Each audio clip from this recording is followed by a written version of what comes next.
mana pada materi sebelumnya mengenai pembagian katalis secara fase, kita memiliki dua tipe katalis. Yang pertama adalah katalis heterogen, yakni katalis yang memiliki fase yang berbeda dengan reaktan yang dikatalisis, dan katalis homogen, yakni katalis yang memiliki fase yang sama dengan reaktan yang dikatalisis.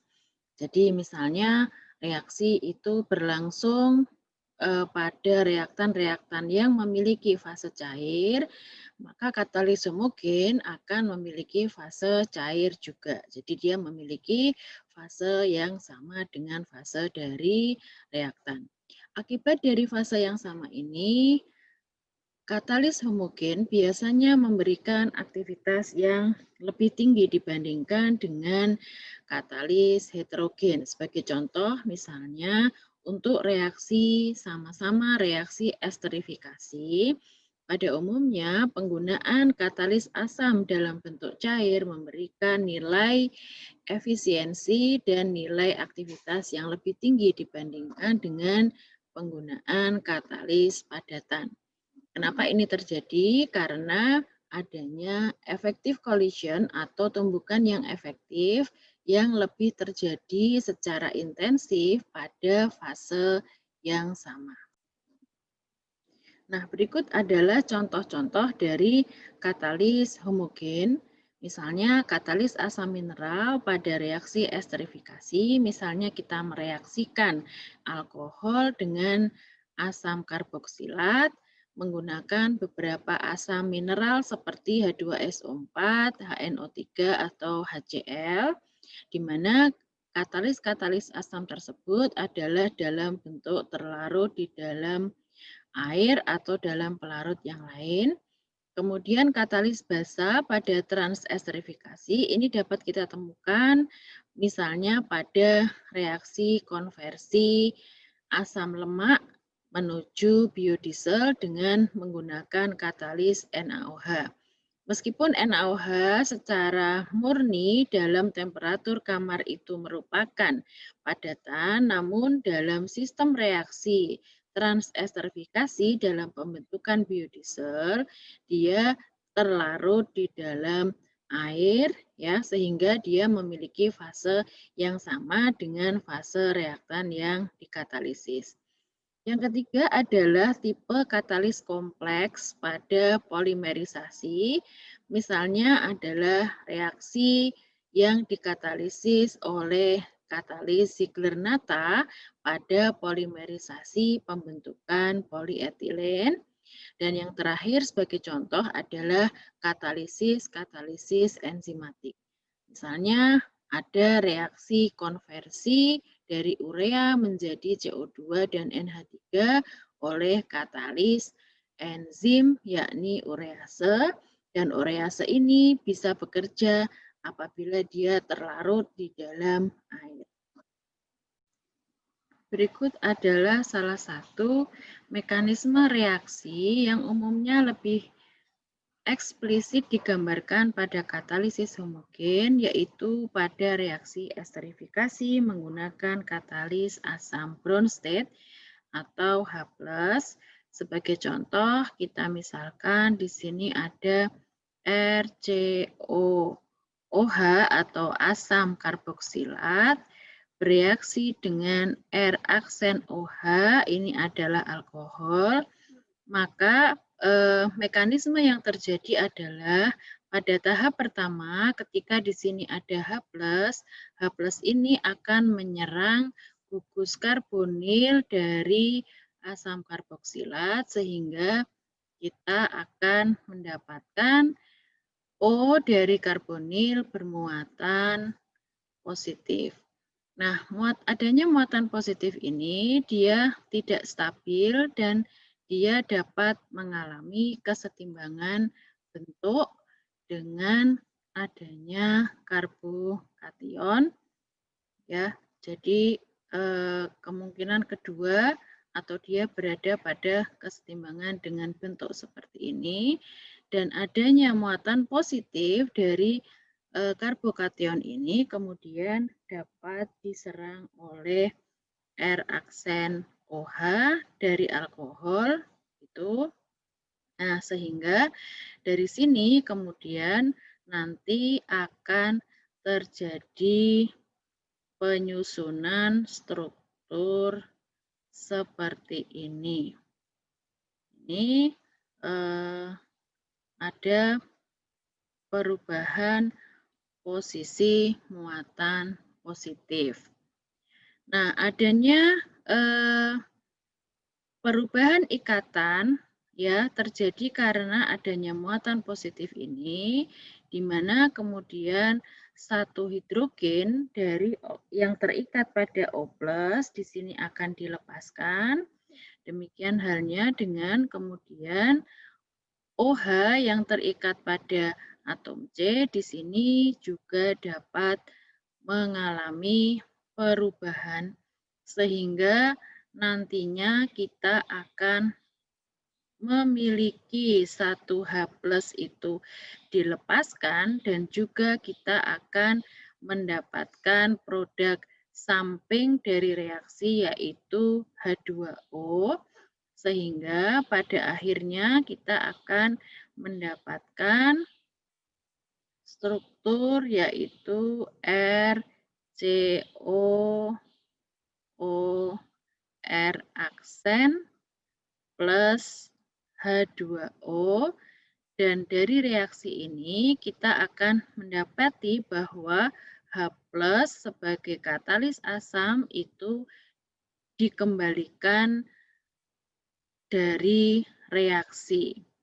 Nah, dari sini kita juga mendapatkan pemahaman bahwa sebuah katalis itu secara teoritis tidak akan terkonsumsi pada mekanisme reaksi, tetapi dia harus ikut di dalam mekanisme reaksi. Sehingga definisi katalis bukan lagi zat yang mempercepat reaksi tapi dia tidak ikut bereaksi, tetapi sebuah katalis itu harus turut dalam mekanisme reaksi, tapi kemudian dia akan dikembalikan utuh setelah reaksi itu selesai.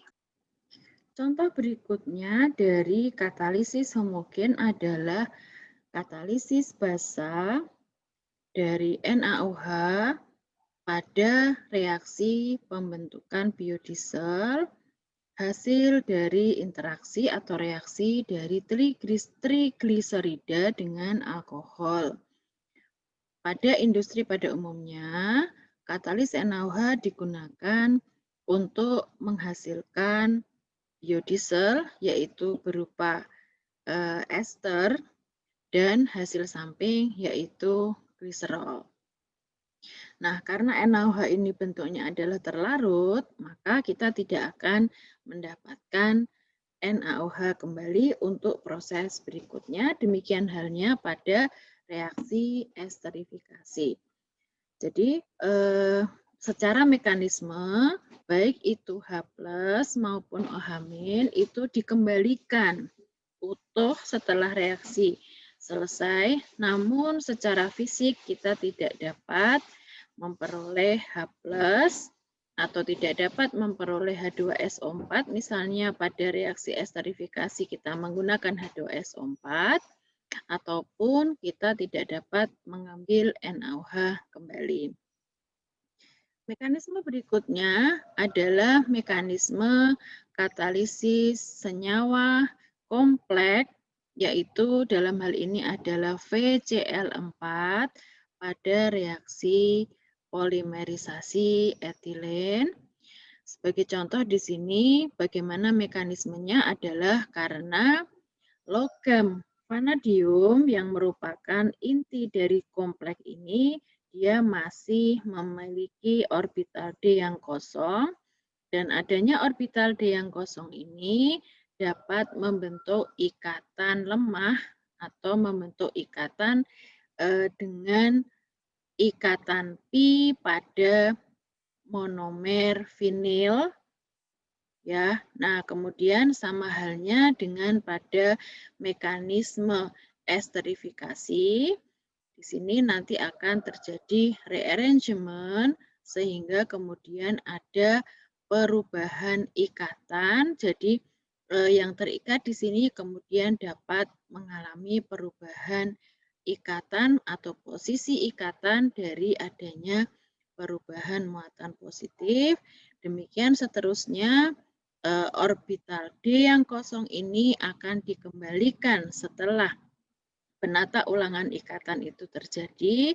Demikian seterusnya ini kemudian bisa berikatan dengan monomer yang sama. Begitu terus-menerus sehingga kita akan mendapatkan rantai dari karbon ini semakin lama semakin panjang. Nah, bagaimana kinetika dari reaksi katalisis homogen? Kinetika dari reaksi katalisis homogen tergantung pada bagian mana atau tahap mana dari mekanisme reaksi itu yang berlangsung lambat. Sebagaimana pemahaman kinetika pada umumnya, apabila sebuah reaksi itu berada pada beberapa tahap, ada tahap yang cepat, ada tahap yang lambat, maka laju reaksi itu sangat ditentukan oleh tahapan yang paling lambat atau tahapan itu kita sebut dengan rate determining step. Sebagai contoh di sini misalnya kita memiliki reaksi peruraian dengan katalis asam. Misalnya kita akan memiliki, katakanlah ini adalah reaktan A, kemudian dia akan menjadi produk dan dikatalisis oleh katalis asam, maka pada umumnya dia akan melewati beberapa tahap. Misalnya adalah tahap pertama adanya reaksi kesetimbangan sehingga menghasilkan sebuah molekul kation. Ya, kemudian setelah itu, setelah terjadi molekul kation, kemudian ada perubahan menjadi produk dan katalis asam dilepaskan kembali. Dari dua tahap ini kita akan menentukan mana tahapan yang cepat, mana tahapan yang lambat. Misalnya tahap 1 ini berlangsung cepat, kemudian yang kedua ini adalah berlangsung lambat, maka dari dua tahapan ini yang menentukan laju reaksi atau V itu ditentukan dari konstanta laju reaksi dikalikan adanya konsentrasi AH+.